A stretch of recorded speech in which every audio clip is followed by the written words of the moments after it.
안녕하세요. 오늘 뉴스레터의 주요 내용은 다음과 같습니다. 1. 한국은 매우 성공적이었다. 2. 일본이 무섭다. 바로 전에 미국 항공우주국 나사가 인류의 꿈이 담긴 유인 우주선을 쏘아 올렸습니다.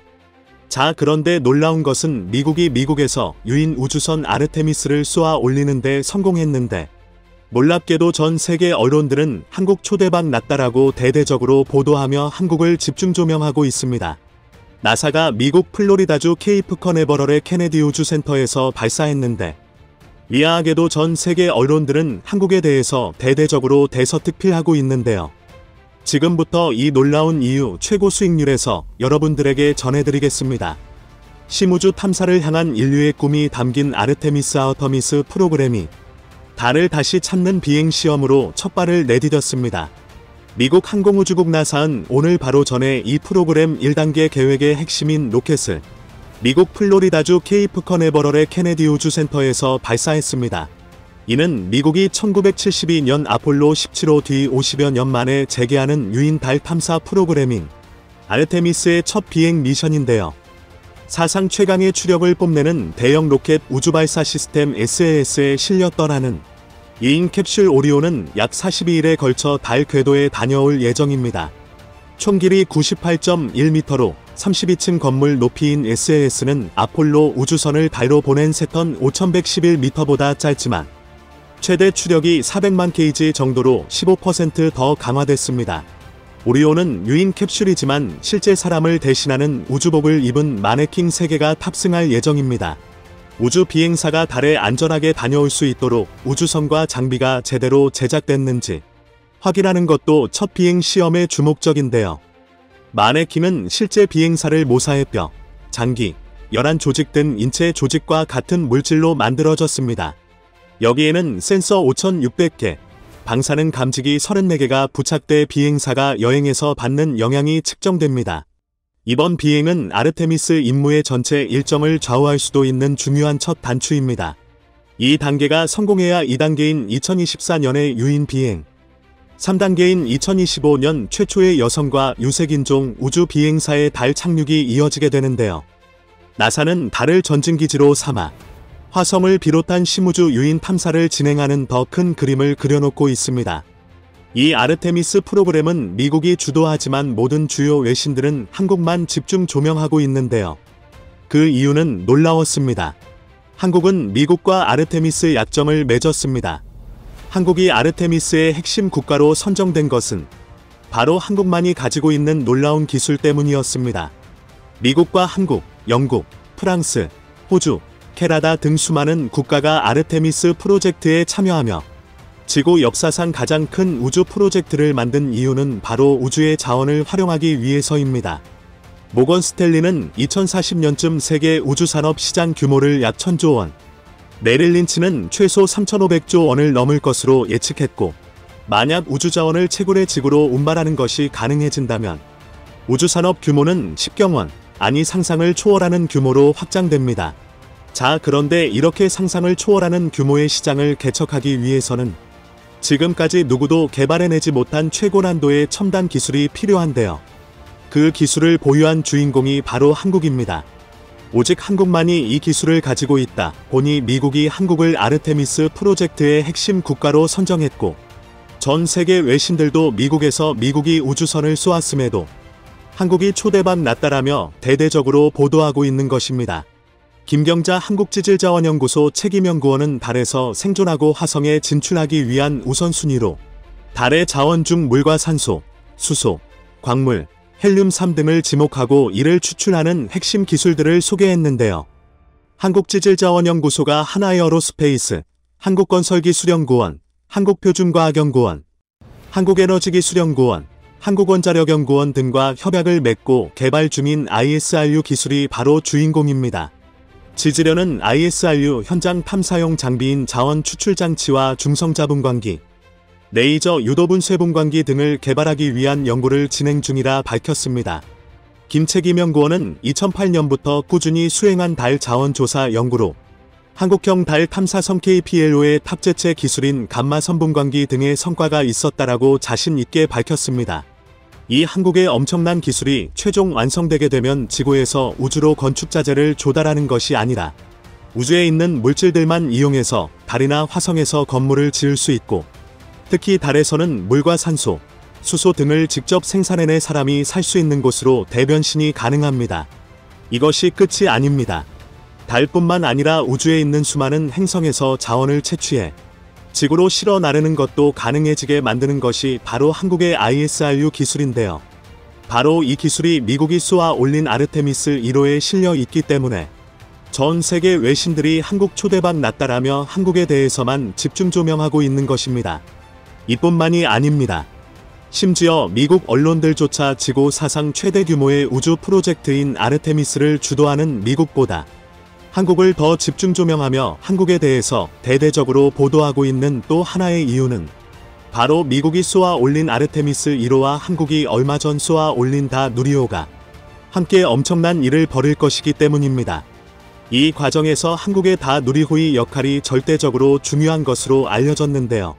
다 누리는 달 주변 궤도를 돌면서 달을 탐사하는 달 궤도 탐사선이며, 대부분의 임무는 달에 관한 정보를 수집하는 일입니다. 다 우리의 크기는 가로 3.18m, 세로 6.3m, 높이 2.67m이며 질량은 약 678kg으로 내년 초부터 말까지 달 주변 궤도를 하루 12번 돌면서 주어진 과학기술 임무를 수행하고 안테나를 통해 관측 데이터를 지상국으로 보낼 예정입니다. 다 누리는 크게 본체와 탑재체 두 부분으로 구성되어 있는데요.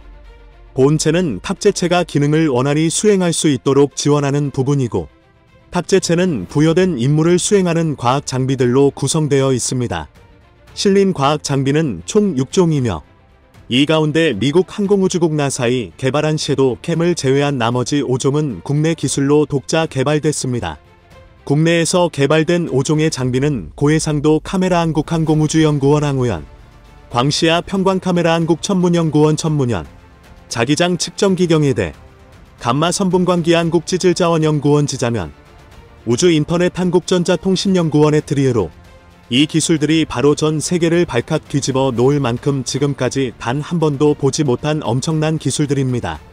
고해상도 카메라는 최대 해상도 2.5m로 관측폭 10km 이상의 달 표면 관측 영상을 찍는 것이 가능하고, 광시야 평광 카메라는 달 전역에 대한 다파장 평광 영상과 티타늄 지도를 작성합니다.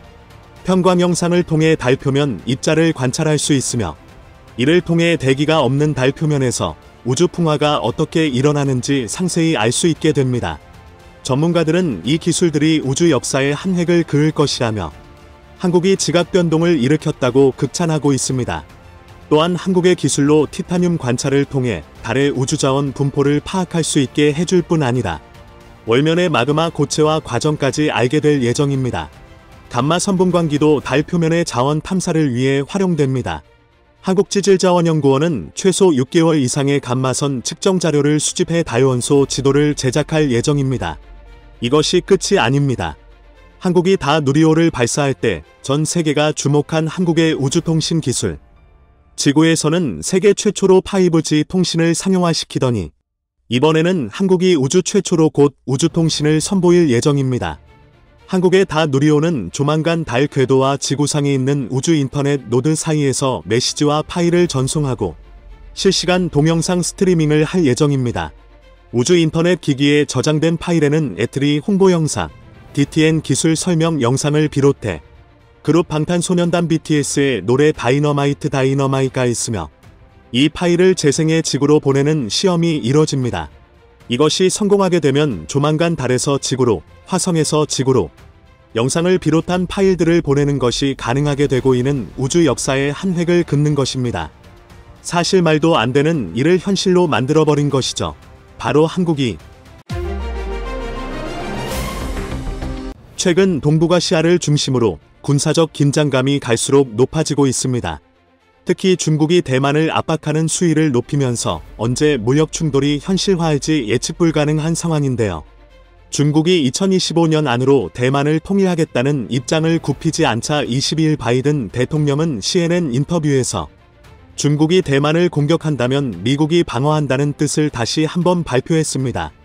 미국은 여러 가지로 긍정적인 관계를 맺고 있는 대만이 위험에 빠지는 것을 두고 보지만은 않을 것이라며 대만이 중국에 흡수되지 않는 것이 장기적으로 미국의 이익이 된다는 판단에는 변함이 없다고 말했습니다. 이어서 북대서양조약기구 NATO의 상호방위 조약을 언급하며 이것은 대만뿐만 아니라 한국과 같은 동맹국에도 유효하고 이것은 미국의 책임이라고 말했습니다. 100년 전쯤 중국 국민당은 공산당에 쫓겨서 타이완 섬으로 밀려나 공화국을 수립했는데요. 이 당시에도 중국이 대만에 상륙하고자 했으나 그 당시 세계에서 최고 전력이라 평가받던 미국 태평양 제7함대가 대만을 지키면서 1979년도까지 대만에는 미군이 주둔했던 사실이 있습니다.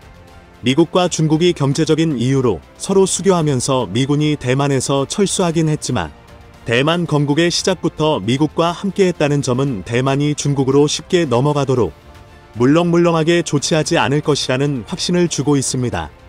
바이든 대통령도 중국과 러시아에서 이미 미국의 군대가 지구 역사상 가장 강력하며 누구도 거스를 수 없다는 것을 잘 알고 있다고 말했으며 그들이 실수하지 않기를 바랄 뿐이라는 어조로 강경한 입장을 밝히고 있습니다.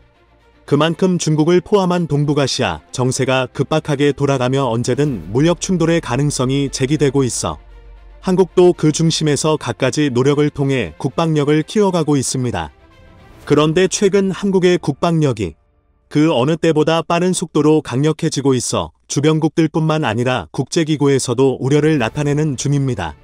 특히 국제원자력기구 IAEA 측에선 한국이 급격하게 군사력을 확장하고 있다며 얼마 전엔 호주의 핵잠수함 도입이 있었던 사실을 예시로 들면서 아시아 태평양 국가 중심으로 핵전력이 확산하는 것을 우려하고 있다고 발표했습니다.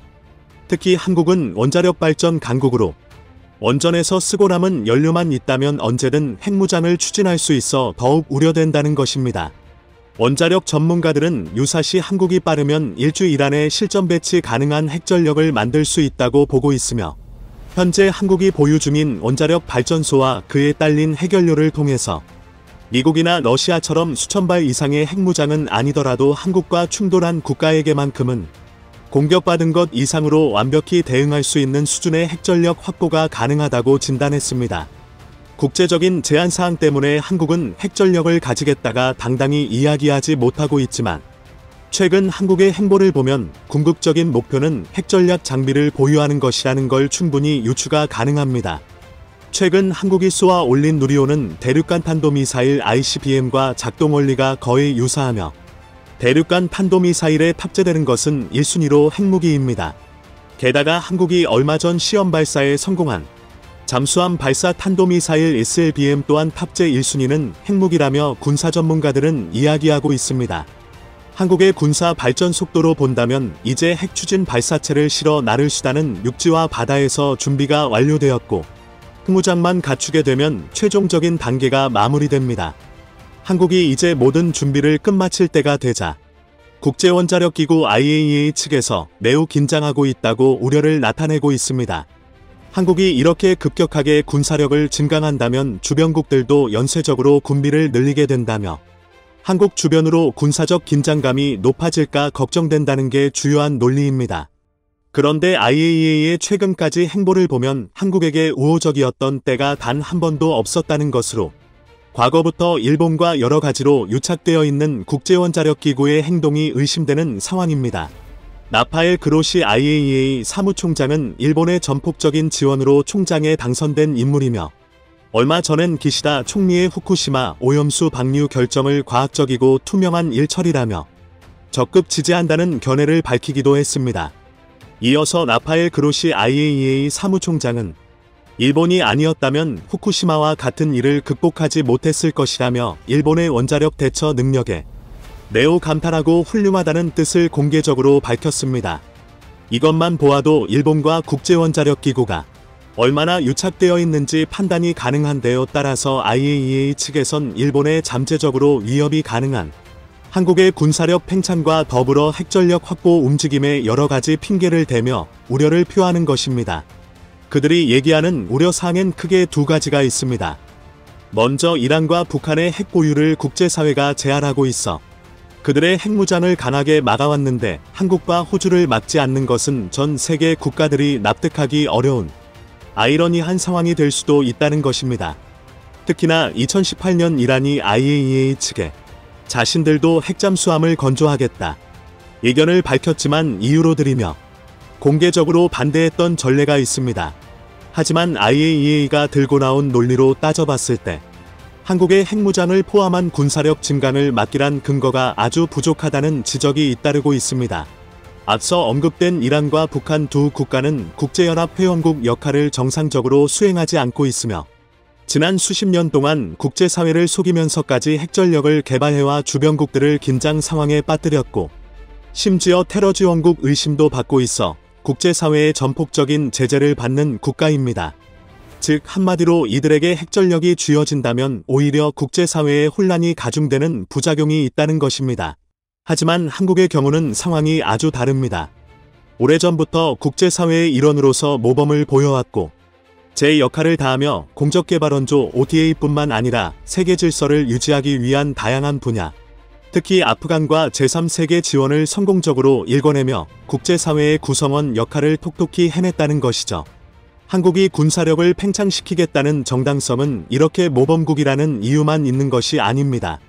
한국의 바로 머리 위에서 같은 민족이지만 갈등 상황을 빚고 있는 북한이 있다는 것으로 북한이 지금처럼 핵무장과 비대칭 전력을 갖추기 전까지 국제사회가 제대로 된 역할을 못했다는 것입니다.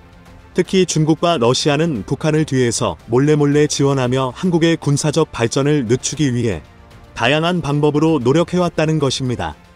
따라서 현재 한국의 안보를 위협하는 행위는 주변국들로 인해 만들어졌으므로 한국이 그들에게 대응하기 위해 핵무장을 갖추는 것은 정당하다는 것이 군사 전문가들의 의견입니다. 북한이 핵전력을 갖추는 동안 중국과 러시아가 적극적으로 나서서 말렸다면 한국의 안보적 위협이 지금보다 덜 했을 것이고 결과적으로 한국이 핵무장의 필요성을 지금처럼 느끼지 않았을 것입니다. 하지만 결국 물은 엎질러진 상황이고 한국은 오래전부터 핵으로부터 위협받고 있기 때문에 이에 대응하기 위해서 핵전력을 갖춰야 하며 당당하게 핵 보유를 주장해야 하는 상황입니다. 한국은 말은 안 하고 있지만 핵 보유를 목표로 국가정책을 수립하고 만들어가고 있으며 미국도 이를 눈치채고 슬슬 한국 핵 보유에 대한 여론을 만들어 나가고 있습니다. 며칠 전 조지프 디트라니 미 국무부 대북 담당 특사는 국제사회가 북한의 핵 보유를 공식적으로 인정한다면 미국은 한국의 핵무장을 용인할 수밖에 없다고 주장했습니다. 이어서 이런 상황이 오게끔 만든 것은 북한의 핵무장을 용인하고 알게 모르게 지원해준 중국의 책임이 가장 크다고 언급했습니다. 게다가 중국과 러시아에도 한국이나 호주 등이 연쇄적인 핵무장을 하기를 바라지 않는다면 이란과 북한 등을 몰래 지원하는 행동을 멈추고 그들이 완전하고 검증할 수 있도록 비핵화하는 작업을 도와야 한다고 지적했습니다. 미국 교수들과 정치권에서도 나서고 있습니다. 최근 미국의 명문대학교인 다트머스 대학교의 정치 외교학과 교수들은 미국 의회와 바이든 행정부는 한국의 독자적 핵무장을 지지해야 한다고 언급하며 중국과 북한이 동북아시아 안보에 있어서 가장 큰 구멍으로 지적되는 가운데 한국이 핵무장을 한다면 이들을 억제하는 능력이 크게 상승할 것이라고 진단했습니다. 그리고 미국의 동의와 동시에 한국의 핵 개발을 묵인한다면 전 세계 그 어떤 나라도 한국이 핵무장을 했다고 해서 경제제재와 같은 견제를 실시하기 어려울 것이므로 미국의 동의가 절실하게 필요하다고 언급했습니다.